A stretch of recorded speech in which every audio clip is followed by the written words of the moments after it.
Oh boy, it got hot on Capitol Hill today. Bipartisan lawmakers just excoriating the director of the Secret Service, Kimberly Cheatle, over, of course, the assassination attempt against Donald Trump last weekend. Let's watch some of that action.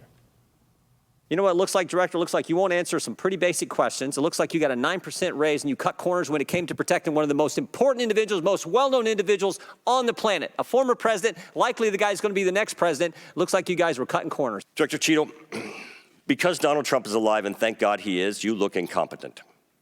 If Donald Trump had been killed, you would have looked culpable. There is no aspect of this that indicates that there has been any protection to Donald Trump.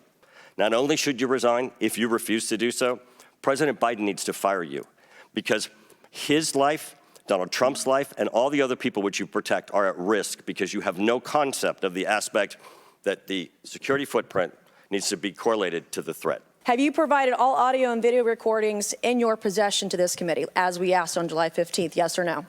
I would have to get back to you. That is a no. You're full of today. You're just being completely dishonest. I have admitted this is a terrible. This is a yes or no series of questions. Was this a colossal failure, yes or no?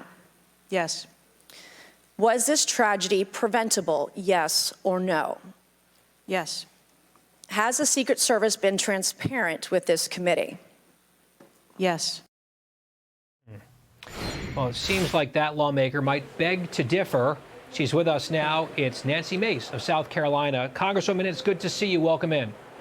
And thank you for having me today. I'm just going to guess that you were not fully satisfied with her performance today.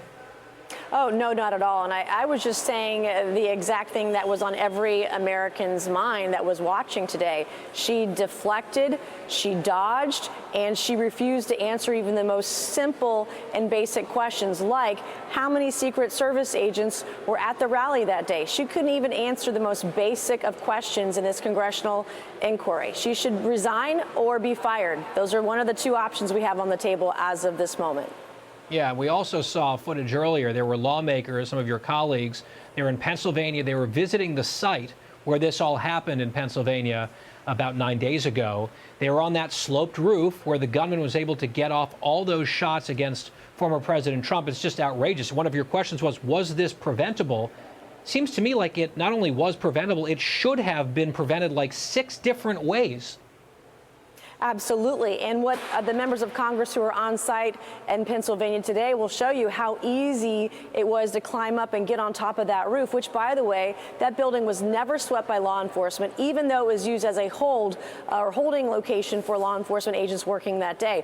The whole thing is crazy how we got here, and someone has to be held accountable. And we're calling for transparency. We're calling for responsibility. We're calling for accountability. And what you saw today on the Oversight Committee were both Republicans and Democrats coming together, calling for the resignation of Secret Service Director Kim Cheatle this afternoon. And it's funny, to that point, Congresswoman, if you just turned on the TV, had the audio on, and sort of squinted, you couldn't necessarily tell where the questions were coming from, which side of the aisle. That's rare in Washington these days. Everyone was really angry, including pretty progressive Democrat Ro Khanna of California. Watch this exchange that did not go well for the witness.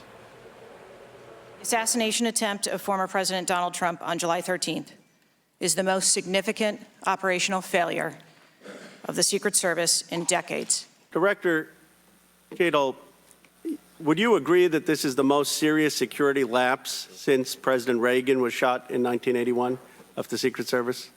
Yes, sir, I would. And, do you know what Stuart Knight did when he was in charge at the time of the Secret Service? Do you know what he did afterwards? He remained on duty. He resigned. He resigned. I just don't think this is partisan. If you have an assassination attempt on a president, a former president, or a candidate, you need to resign. I mean, that was very rough for her there. I think it's deserved. And it's not just an assassination attempt, right? People might try to kill prominent folks, presidents, former presidents. It's the job of the agency to prevent it. This was not a prevented assassination. They got lucky, and God maybe had a hand in it. This had nothing to do with what Secret Service was able to accomplish. Right, Donald Trump was within centimeters of being killed, and only by the grace of God did he turn around and look at the screen behind him. Because he turned his head, he dodged a bullet, and literally he got hit by that bullet. He took a bullet for his country, but it didn't kill him, only by the grace of God. And here's a person, and I talked to Democrat after Democrat today, who were very frustrated and in the middle of their hearing, and I know that some of them weren't expecting to, calling for her resignation today because they were so frustrated. They were trying to help her initially, but they were so frustrated by her lack of responsibility, lack of answering the questions. Several of them have called for her resignation today, and I see this as a uniting moment for the country. All of us being able to say this was wrong. Someone needs to be held accountable. It is a unifying moment for the nation on both sides of the aisle. We need to treat it that way. We need to hold the line until she's out of there and we get real leadership in the Secret Service. Congresswoman Nancy Mace, South Carolina, thank you. Thank you.